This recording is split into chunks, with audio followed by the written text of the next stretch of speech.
سلام، خوش اومدید با من توی یه ولاگ دیگه. من الان دارم یه ویدیو واسه اینستاگرام میگیرم. آماده شدم با این پارچه. میخوام این لباسی که طراحی کردم و میبینید معلومه یا نه، میخوام این لباس رو اجرا کنم.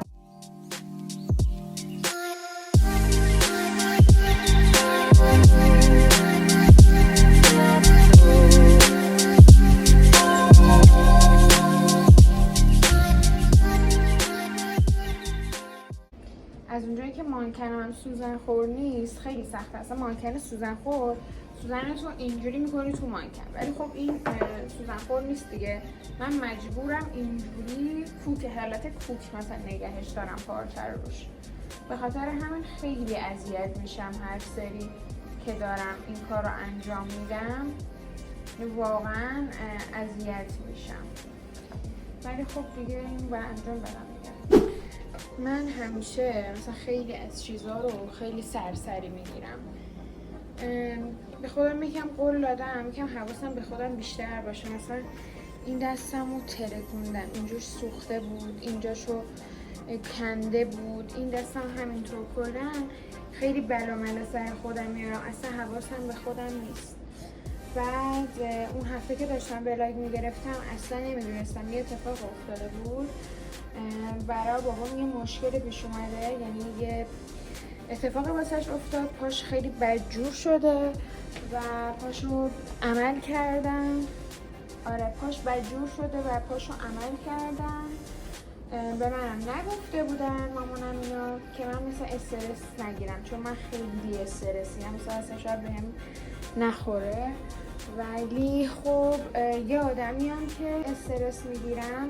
بعد راهم هم دوره دیگه، بعدان کردم راهم دوره، استرسم میگیرم، نمیتونم کنترلش کنم. خلاصه که دیگه به من نگفتن چی شده و من دیروز یعنی متوجه شدم که بابام یه مشکل واسش پیش اومده. خلاصه که باید جمع جور کنم، جمعه پرواز دارم، باید برم و اینکه اینو تموم کنم. ویدیو گرفتم، میخوام برم یه خرید ریز انجام بدم. همین دیگه برم ویدیو اینستاگراممو بگیرم که خیلی دیر شد.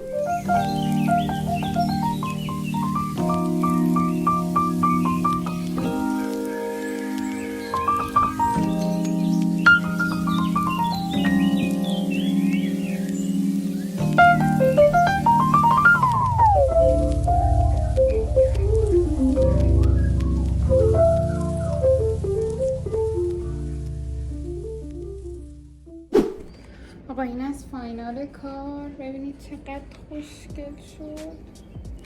من چرا تاره هم میکشم، خیلی خیلی ناز شد، خیلی ناز شد. من باید برم بازار دیگه، برم سریع لباسامو عوض کنم. خیلی گرممه. بریم بازار. من اومدم خونه، گفتم وسیله‌ای که خریدم رو نشونتون بدم. یه دونه شلوار خریدم، هم راحتیه، از این تابستونا هست تا بیرون میپوشن. پاتش هم اینجوری یه کوچولو پاکتیه، یه دونه چین اینجوری میخوره اینجاش. این خیلی هم راحته، هم خنکه، هم خوشگله. یه دونه هم نخ مکرومه گرفتم، فردا تبلیغ دارم. تبلیغ چی؟ ببینید چقدر نازن، چقدر خوشگلن، بعد کیفیتش عالیه، انقدر سبک و راحته انگار هیچی پات نیست. یه دونم اینه، این هم توی کلاه میره، هم مثل جای چی میگم، مثل یه حالت گردنبند بلنده، میتونی ازش استفاده کنی. اینم خیلی خوشگله. اینم گوشواره هاشه، خیلی نازن. بازش کنم، خیلی خوشگلن. ببین یه دونه کیفم داره، کیفش هم خیلی با کیفیت از لحاظ همه چیز. داخلش رو ببین چقدر تمیزه، خیلی خوشگله. اینم فردا تبلیغشو دارم دیگه. رفتم یه دونه نخ همرنگ خودش خریدم که با این نخه یه چیز یاد بدم و همزمان اینو معرفی کنم. یعنی تبلیغای منم آموزشیه. خلاصه که همین دیگه، همینا رو گرفتم. برای لوکی هم غذا خشک خریدم و بستنی. دیگه الان ما برم یکم جمع جور کنم خونه رو دیگه تا چمدون رو ببندم.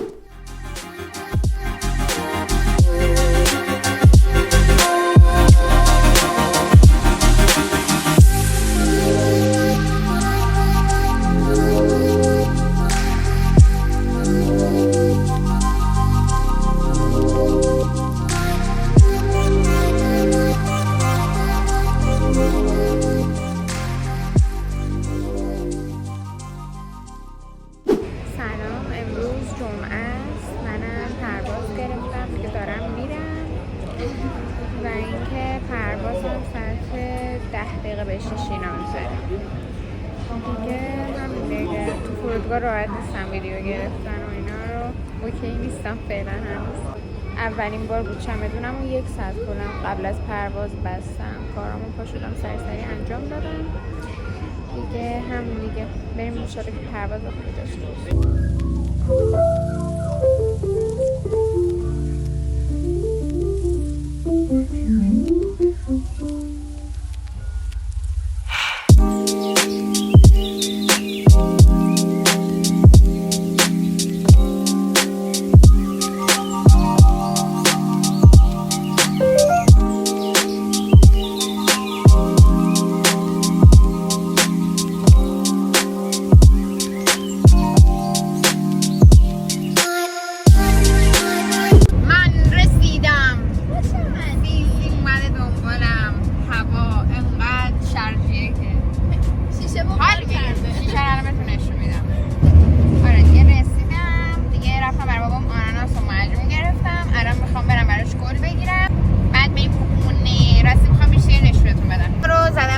بابام این منم، اینم ماشینمه، اینم گربمه، اینم نمیدونم چی.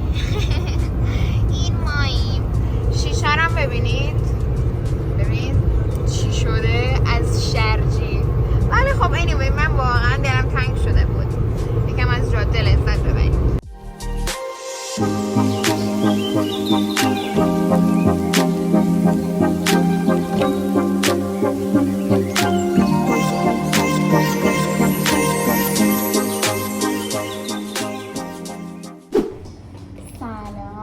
امروز 2 روز از این روز گذشته هم دیگه دختر داریم. لبوبوتو نشون بدم. لبوبو صورتی در من داریم. اینم لبوبوشه. الان میخوام برم تهرنجی یه چند تا وسیله بگیرم. با رسیلش میخوام، یه دونه موسیون میخوام دیگه. بیایم با هم دیگه بریم.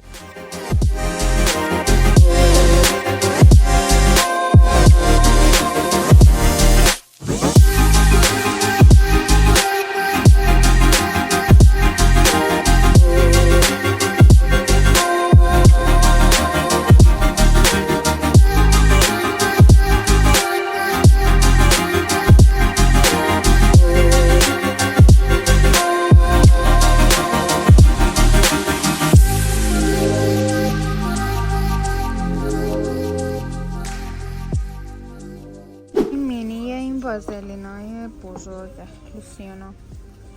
بزرگش این میشه.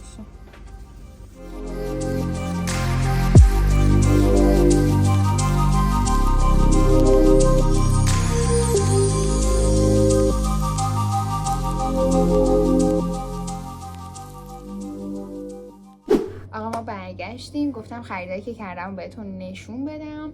امروزم دوشنبه است. من خب طبق اینکه هر دوشنبه براتون ویدیو میذارم توی یوتیوب دیگه گفتم که ولاگ امروز رو با آنباکس به خاتمه بدم دیگه. ادامهش هم توی ولاگ هفته دیگه بهتون نشون میدم که چی میشه. اول اینکه من همیشه یه دونه از این اسپری داوا میخرم که خیلی خوبه. این بار اومدم کلا رایحه های بوی تمیزی و بوی نارگیل و صابون و اینجور چیزا رو امتحان کنم. قبلا هم نارگیل داشتم ولی همیشه مثلا انارش و چیزای بویای اینجوری رو انتخاب میکردم، بوی شیرین و اینا. الان این بوها رو میخوام بزنم دیگه. الان بوی نارگیلش رو خریدم. این از این و این لوسیون مارک وازلین رو خریدم که خیلی خوبه. یعنی انقدر این کرم بو داره که حل نداره. حالا من اینو خریدم که 72 ساعت رو بدن میمونه، ولی خب یه روز در میون که آدم بره حمام هی باز شارژ کنه خب قطعا بوش بیشتر میمونه. و این رو خریدم، خیلی بامزه است داره که خیلی خوشگله. یه دونم لیف اینجوری داره که حالا اینو نمیدونم با من برای چی استفادهش کنم. یه حالت اسفنجی توشه، یه دونم حالت کنفی بیرونشه که اینجوریه. یه دونه از اینا داره که اینو فکر کنم برای موه، فکر کنم مثلا روغن رزماری چیزی میماری به مو، بعد اینو باهاش ماساژ میدی. حالا اینم دقیق نمیدونم، فقط خریدمش چون خیلی بامزه بود. اینم که از این براشایی که میکشن روی پوست، من خب همش آفتاب میگیرم، نمیدونم همش سولار و اینا میرم، لازمه که مثلا پوستمو چیز کنم، اسکراب کنم. و اینم که لایه های پوست های مرده رو کامل چیز میکنه، فقط نباید پوست رو خش بندازم، باید درست استفاده کنم. پشتش هم این مدلیه که اینو باز نمیدونم برای چیه. یه دونم لیف میاد توش، لیف اینجوری که اینم خیلی بامزه، خیلی خوشگله، دوستشون دارم واقعا. و اینم ظرفشه دیگه. اینا رو همه رو از تهلنجی خریدم. تهلنجی های اینجا واقعا چیزای خیلی خوبی دارن. همه برندهایی هم که دارن اصله. آخریش هم که خیلی هیجان زده شدم براش اینم. یه دونه از این ماسکه خریدم که خب خیلی تعریفش رو شنیده بودم و یکم قیمتش زیاد بود برای یه دونه ماسک، ولی خب دیگه خریدمش دیگه. گفتم که استفاده کنم ازش. حالا حتما بهتون میگم توی ولاگ دیگه کامل با هم دیگه استفادهش میکنیم. یه دونه از اون ولاگای یه روز دخترونه میذارم که توش از قرتی بازی ها رو انجام بدیم. خلاصه که دیگه مرسی که تا اینجای ولاگ منو دیدید. لطفا لایک و سابسکرایب حتما یادتون نره، چون که هنوز 1000 تایی نشدیم. خلاصه که خیلی دوستتون دارم. توی یه ولاگ دیگه میبینمتون.